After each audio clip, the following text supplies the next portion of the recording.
14 నెలల తర్వాత అంతర్జాతీయ క్రికెట్లో అడుగుపెట్టేందుకు సిద్ధమైన సీనియర్ పేసర్ మొహమ్మద్ షమీని బీసీసీఐ మేనేజ్మెంట్ ఇంగ్లాండ్తో భారత్ ఆడుతున్న టీ20 సిరీస్కి ఎంపిక చేసింది.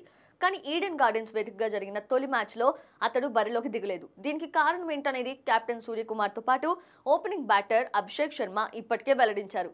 పిచ్ పరిస్థితుల ఆధారంగా ముగ్గురు స్పిన్నర్స్ని తీసుకోవాల్సి వచ్చిందని ఒకే ఒక్క ప్రధాన పేసర్తో ఆడినట్లు తెలిపారు. అయితే మ్యాచ్కి ముందు ప్రాక్టీస్ సెషన్లో షమీ మోకాల్కి బ్యాండ్ వేసుకొని బౌలింగ్ సాధన చేసిన వీడియోస్, ఫొటోస్ నెట్టింటా వైరల్గా మారాయి. అతని మోకాలిలో మళ్ళీ స్వల్ప వాపు వచ్చిందనే వార్తలు చక్కర్లు కొట్టాయి. దీంతో ఇలాంటి వాటికి ముగింపు పలకాలంటే షమీని ఆడించాలని భారత మాజీ క్రికెటర్ వ్యాఖ్యాత ఆకాష్ చోప్రా సూచించాడు. మేనేజ్మెంట్ చెబుతోన్న కారణాలు సరిగ్గా లేవనిపిస్తోందని వ్యాఖ్యానించాడు. 5 టీ20ల సిరీస్లో ఒక్క మ్యాచ్ ముగిసింది. ఇంకా 4 మిగిలే ఉన్నాయి. తొలి మ్యాచ్లో షమీని ఆడించలేదు. అతడికి తుది జట్టులో అవకాశం కల్పించలేదంటే 100% ఫిట్గా లేడని అర్థం చేసుకోవాల్సి ఉంటుంది. పిచ్ బాగోలేదు, అందుకే అదనంగా స్పిన్నర్ని తీసుకున్నాం అని చెప్తున్నారు. కానీ ఆ సమాధానం సరిగ్గా లేదు అనిపిస్తోంది.